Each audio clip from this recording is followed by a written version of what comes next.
Buen día familia, bienvenidos, bienvenidas a una nueva masterclass. Este mes vamos a estar hablando de algo muy cotidiano, muy normal dentro del mundo de la espiritualidad o de la conciencia. Y estos son los rituales. Vamos a estar hablando del sentido de los rituales, de su eficiencia y sobre todo de qué tecnología se oculta ahí detrás y cómo podemos hacer que sea mucho más eficiente si utilizamos rituales. ¿Y a qué me refiero con rituales? Pues bueno, todos en algún momento hemos utilizado algún tipo de ritual bueno, en algunos momentos de nuestra vida o cuando hemos querido trabajar alguna historia y a veces lo hemos hecho pues poniendo una velita como algo simbólico, ¿no? Todo el mundo ha puesto alguna vez una vela para meditar o para conectar con un ancestro que se fue o simplemente porque necesita un momento de calma y a veces ponemos una vela, ponemos un incienso, a veces utilizamos minerales, por ejemplo, pues pongo un cuarzo en tal lugar o llevo una turmalina conmigo o un ojo de tigre para no sé cuánto o para la prosperidad no sé qué mineral y para la protección no sé cuál otro. Hay veces que también lo que utilizamos son símbolos. Pues a veces llevamos el símbolo de Reiki o, ¿no?, el Chokurei o cualquier otro símbolo, una antacarana, una flor de la vida, una pirámide. Son símbolos a los que les hemos asociado un significado y a los que les hemos dado una función y entonces utilizo estos símbolos para algo. Más cosas con las que solemos hacer rituales, pues por ejemplo, pues eso, con pulseras, con colgantes, muchas veces con símbolos, muchas veces con minerales, como hemos hablado. Muchas veces el ritual, por ejemplo, tiene que ver con poner, por ejemplo, imágenes, la imagen de Jesús, la imagen del Buda, la imagen de los maestros ascendidos o de cualquier maestro que a lo largo de la vida nos ha servido, ¿no? Pues los que venimos de las tradiciones yógicas, pues muchas veces, pues si vienes del Kundalini Yoga, pondrás a Yogi Bhajan, si vienes del Yoga Iyengar, pondrás a BKS Iyengar, si vienes de otro lugar, pondrás a Vishwananda o a cualquiera de los maestros que están o han estado hasta hace poquito en la Tierra. ¿Por qué? Porque cuando ponemos al maestro enfrente en una foto, en un altarcito, con una vela, con un incienso, es como si creásemos como un espacio de protección, de santificación, de, de, bueno, de interiorización. ¿Esto funciona? ¿Esto no funciona? ¿Cuáles o qué cosas ocurren detrás y qué cosas pueden llegar a ser un peligro? Porque evidentemente, ¿funciona o no funciona? Sí y no. Solo con poner una velita, con poner un incienso o con hacerme una caminata de poder, voy a quitarme una enfermedad, voy a hacer que algo se ordene, pues puede ser que sí, pues puede ser que no. Entonces te preguntarás, ¿y qué hay detrás de todo este mecanismo de hacer rituales, ¿no? ¿Por qué hacemos rituales los humanos? ¿Qué conexión tiene esto con la espiritualidad? ¿Y qué tecnología hace que unas veces funcione y que otras veces no funcione? Pues te cuento. Para mí es algo que me encanta el trabajar con rituales porque entiendo que nuestro inconsciente se manifiesta de forma simbólica. Entonces el lenguaje simbólico, que es lo que representa todos esos símbolos con los que hacemos o a través de los cuales hacemos diferentes rituales para el amor, para la prosperidad, para evitar la mala vibra o para la protección. Da igual para qué, aunque sí que me interesa también este para qué, porque detrás del para qué va a haber una idea y una creencia en el interior que nos dice, tengo que conseguir eso. Entonces, si yo tengo un programa de carencia, por muchas velitas que ponga, hasta que no entienda por qué tengo este programa de carencia, seguramente pues funcione, pues a lo mejor algo mejora, pero evidentemente no me va a quitar mi carencia de la noche a la mañana. Si tengo un programa de no compromiso, porque ponga una vela, un incienso y la foto de mi amado, de mi amada, y le rece 3 Padre Nuestro, ¿va a aparecer en la puerta y me va a decir cásate conmigo? Pues seguramente no. Entonces tendré que ver qué pasa aquí dentro. Bueno, evidentemente ya te he dado una pista. Los rituales funcionan o influyen, más que funcionan, yo diría, influyen en nuestra realidad, en nuestra vida, en nuestra mente. ¿Por qué? Porque utilizan el lenguaje simbólico, que es el lenguaje del inconsciente. Y esto se basa en algo de lo que yo hablo constantemente, y es la ley del mentalismo. Vivimos dentro de una gran mente, creamos las realidades de la mente, con nuestros pensamientos estamos influyendo en la realidad. Entonces, cuando yo utilizo mi pensamiento para asociar a una vela, a un incienso, a una imagen, a una caminata de poder, a una ceremonia en concreto, le asocio una bendición o le asocio un beneficio, en ese momento en el que para mi mente, si yo hago A, consigo B, de pronto creo una coherencia y le doy a A el poder de que me lleve a B. Esto es algo bueno por un lado y es algo regular por otro. ¿Por qué? Porque corremos el peligro de darle a cosas externas, a nosotros, un poder que realmente nos pertenece a nosotros. Es decir, si no le rezo a mi maestro no va a estar conmigo.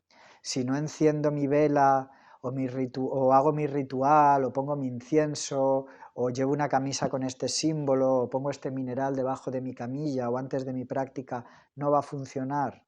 Pues no, puede ser que sin todo eso funcione.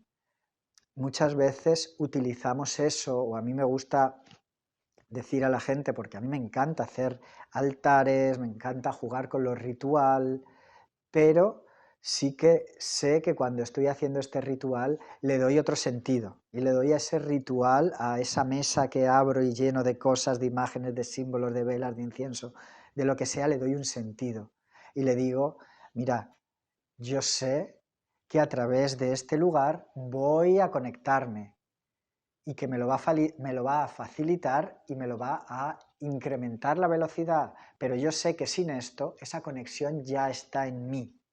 Entonces podría no tener todo este ritual y seguir haciendo exactamente la misma historia. A mí me gusta cuando establezco rituales tener en cuenta, por ejemplo, qué significa cada cosa que pongo ahí. Por ejemplo, cuando pongo una imagen, por ejemplo, del Maestro Jesús, yo sé que Jesús tiene que ver con el amor incondicional. Cuando pongo, por ejemplo, en mi altar de yoga al gurú Ramdas, que es el gurú del Kundalini Yoga, o el santo del Kundalini Yoga, sé que él tiene que ver con la cualidad de ponerse al servicio de los demás. Entonces sé que él representa la parte de mí que está al servicio de la vida, igual que sé que Jesús representa la parte de mí que conecta con el amor incondicional. Cuando pongo a cualquier otro maestro, sé que conecta con una cualidad que yo ya tengo y que hago simplemente que a través de su imagen recuerde que yo ya la tengo. Sé que cuando pongo la vela y esa vela ilumina la sala, sé que esa luz es el recuerdo de que yo soy luz. Sé que el incienso, que cuando lo prendemos empieza a expandirse por la sala, a limpiar y a ir hacia arriba, sé que representa esa conexión que yo ya tengo, sé que representa esa limpieza que en mis pensamientos ya hay cuando me conecto. Entonces sé que representan, me recuerdan y potencian cualidades que hay en mí, pero son cualidades que yo ya tengo, porque si yo no contase, aceptase y creyese firmemente que esas cualidades están en mí, entonces lo que estaría haciendo sería poner afuera, en el exterior, un poder. Y cuando pones el poder fuera es muy difícil que tú lo tengas. Entonces quiere decir que si no está la vela, si no está la imagen del santo, si no está no sé cuánto, tú no tienes ese poder. Y eso no es así. Tú ya tienes un poder bien fuerte, bien cañero. Entonces, cuando a través de tu mente tú identificas ese poder en ti o que sabes, crees y confías que está en ti, entonces evidentemente no vas a necesitar ningún ritual.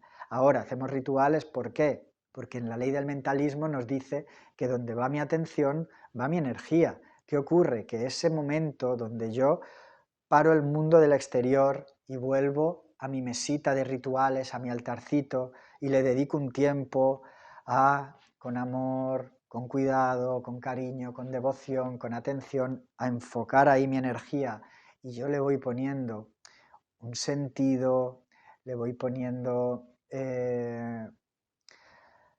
una intención, le voy poniendo toda mi atención, toda mi energía, es como que estoy concentrando mi energía en un lugar, entonces ese lugar me va a permitir, va a crear de cierta manera un pequeño portal. ¿Pero por qué? Porque yo le estoy dando ese poder y es ese poder que ya está en mí, es decir, yo formo parte del ritual y yo estoy dentro de ese altar y sé que ese altar está potenciando lo que yo ya tengo. Entonces el altar ya no es algo externo a mí, es como si yo tomase esas cualidades que tengo en el interior y que tengo de forma natural. Yo ya soy un ser espiritual de forma natural, no necesito hacer ninguna parafernalia, pero cuando yo conecto con mi espiritualidad, que es mi capacidad de conectar con el sentido de la vida, con eso que hay más grande, con el gran misterio, con las potencialidades más allá, ¿vale? Cuando yo saco de mí esa energía y la represento ahí fuera y tomo esa energía y me la traigo dentro, en esa energía que va y que vuelve, nos encontramos con los rituales desde otro lugar, ¿vale?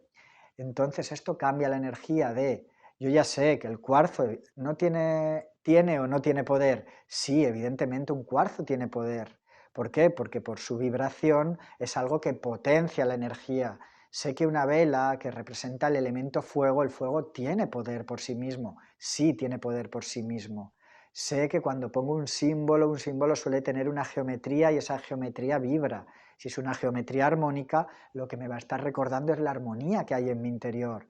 ¿Tiene poder esa geometría? Sí, tiene poder, pero esa geometría solo tiene poder cuando yo miro en esa geometría, reconozco su armonía y reconozco que esa armonía está en mí y que estoy viéndome a mí mismo en forma de esa geometría. Entonces todo esto que estoy utilizando ahí fuera empieza a tener sentido.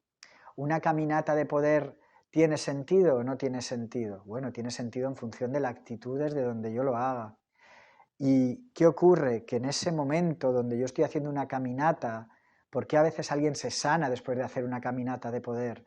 Pues porque en esa caminata ha puesto una intención, ha puesto un deseo, ha puesto un propósito y ha hecho esta caminata y a lo largo de cada paso ha ido observando su mundo interno. Entonces tú has salido con decisión, en algún momento te has venido abajo, en algún momento te has despistado, en algún momento te ha costado subir la montaña, pero has seguido, te has esforzado, has pensado que no podías, pero al final sí que has podido y has llegado arriba y has visto la vista, has respirado y te has dado cuenta de que has sido capaz. Y en ese momento, ¿qué te has quitado? ¿Cuál es el peso que te has quitado de encima? Pues te has quitado una creencia limitante, que es la creencia de que yo no podía. Entonces, cuando subo la montaña me doy cuenta de que sí que puedo y cuando bajo, bajo con una creencia transformada, bajo con algo como si me hubiera quitado una capa de negación, de límites. Eso ya no está en mí. Por lo cual, ahora cuando bajo la montaña y vuelvo a mi lugar, bajo o vuelvo con la experiencia de lo que acabo de hacer, es decir, con una creencia menos, más ligero, más fuerte y más seguro, segura de mí misma. ¿El poder lo tiene la caminata? No, el poder lo tiene en que en la caminata he representado el conflicto que yo estoy viviendo en ese momento.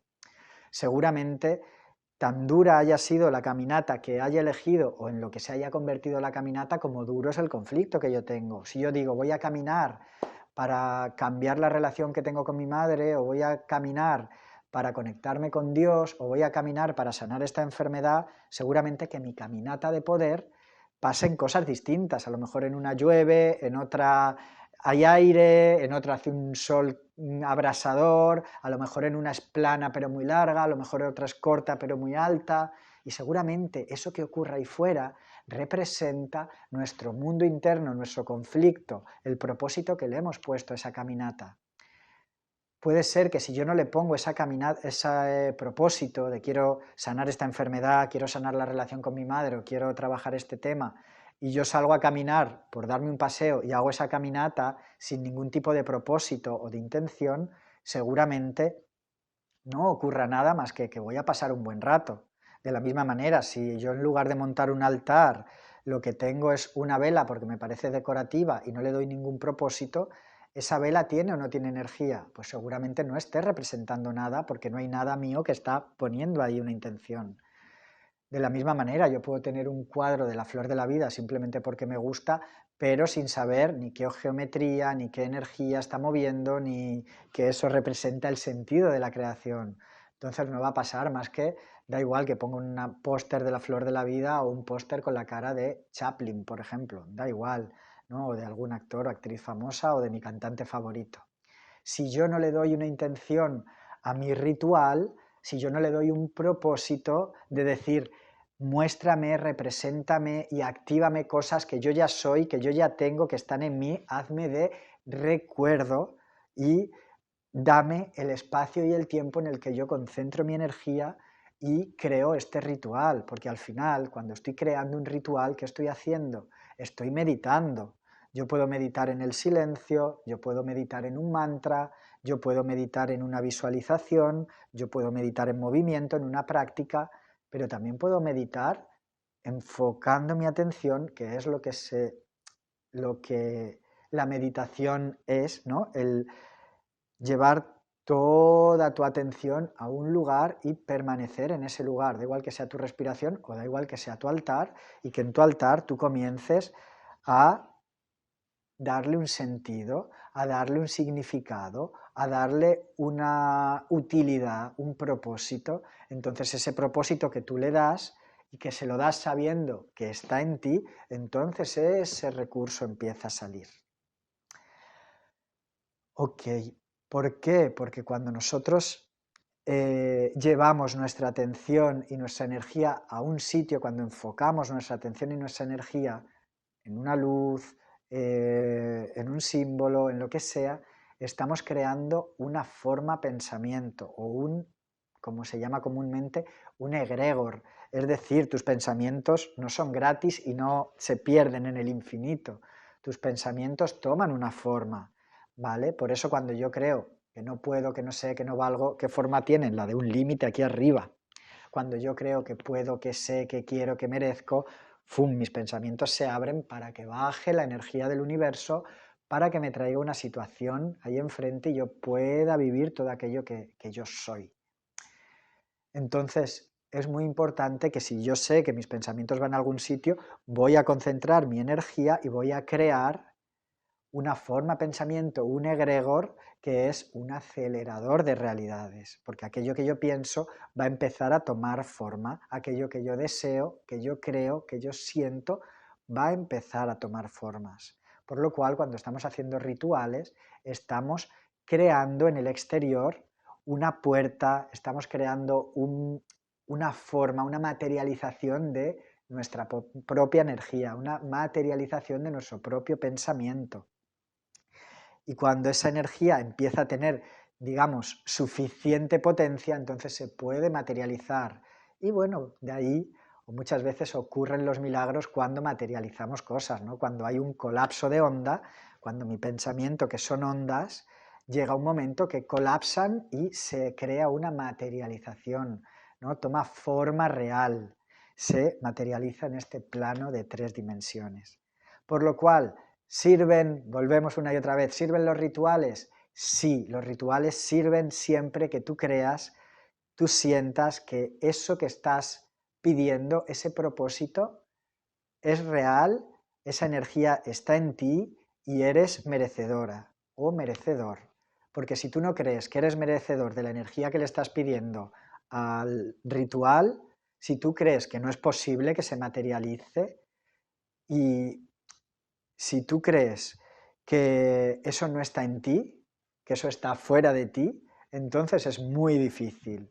Por lo cual, rituales sí, pero siempre para potenciar lo que yo ya tengo dentro o para recordar lo que yo ya tengo dentro, para volver a sentirme conectada, poderosa. Entonces luego le doy las gracias al ritual sabiendo que el ritual es una materialización de lo que yo ya tengo dentro, por lo cual la última gratitud en última instancia es a mí. Así funciona la psicomagia y la psicomagia lo podemos hacer ahí fuera, pero también podemos utilizar la psicomagia para mover nuestro mundo externo, y así funcionan las constelaciones familiares. Cuando de pronto alguien representa a mi mamá, a mi papá, o cuando yo represento este pensamiento, represento un problema, esa energía va a bajar, se va a representar en el entorno, vamos a sentir cosas, igual que puedo sentir emoción y devoción ante el altar donde yo tengo mi velita, mi incienso y a mi maestro y siento y yo sé que esto me conecta con que formo parte de algo más grande y siento gratitud. De la misma manera, cuando pongo mi realidad a manifestarse ahí fuera, se va a manifestar, me va a mostrar lo que ocurre dentro, los problemas, los sentidos, los significados, las soluciones, es decir, se va a representar mi interior en el exterior y me va a mostrar por dónde tengo que ir. Entonces, desde ese lugar también tendré que agradecer a toda esa manifestación de mi interior que se manifiesta fuera. Cuando algo se ordena fuera, cuando algo lo entiendo fuera y se coloca dentro, entonces vuelve a materializarse. Porque en este dentro-fuera estamos trabajando todo el tiempo. Recuerda que por ley de causa y efecto, todo aquello que vemos ahí fuera es el efecto, vivimos en el mundo de los efectos y que la causa está dentro, ¿no? Cuando yo muevo un ritual, estoy trabajando en el mundo de los efectos y estoy utilizando las causas que están dentro y utilizando como mediador a ese ritual para producir un efecto. Utilizo la causa del interior, utilizo una herramienta externa para manifestar fuera o para recordar lo que yo ya tengo dentro. Causas y efectos. No te olvides y dale significado y sentido a todo lo que hagas. Porque entonces es cuando tus rituales se van a volver poderosos. Entonces van a ser cuando tú, con la potencia de tu mente, con el poder de tu palabra, con el sostén de tu emoción y con tus acciones, entonces serás capaz de crear realidades. Así es como trabajan los magos. Hay coherencia interna entre mi pensamiento, mi palabra, mi emoción y mi acción. La acción tendría que ver con el ritual. Entonces yo primero pienso que quiero darle este propósito, le doy con mi palabra el poder con las palabras correctas. Hazme recordar, hazme conectar, hazme volver a sentir, ábreme esta puerta, la palabra que yo quiera. Con la emoción lo voy a sostener, con emoción de gratitud, con emoción de amor, con emoción de merecimiento. Y desde ahí voy a crear, voy a dedicarle mi tiempo, mi espacio y voy a empezar a crear ese universo interno o universo propio o ritual. Otro día hablaremos de los universos propios, que es una forma concreta de ritualizar tu vida, incluso es una forma concreta en la que tú puedes manifestar tu realidad externa, crearla como en un tablero y empezar a jugar con ella. Otro día te lo cuento porque es muy interesante y bueno, yo tengo un universo propio que utilizo y que codifico y que le voy poniendo cositas y le presto atención, le pongo energía y eso me hace que me mantenga alineado con mi propósito constantemente. En un par de vídeos seguramente te cuente cómo funciona un universo propio, ¿vale? Bueno, espero que te haya servido para entender un poco más sobre los rituales, que hayas podido, bueno, comprender algunas cositas que te den o que le hagan tener más sentido a lo que haces y sobre todo que te lleve a hacer rituales mucho más potentes porque vas a saber que todo lo que hay ahí fuera ya está en ti, que eres creador, creadora de tu vida. Muchas gracias y nos vemos en la próxima Masterclass.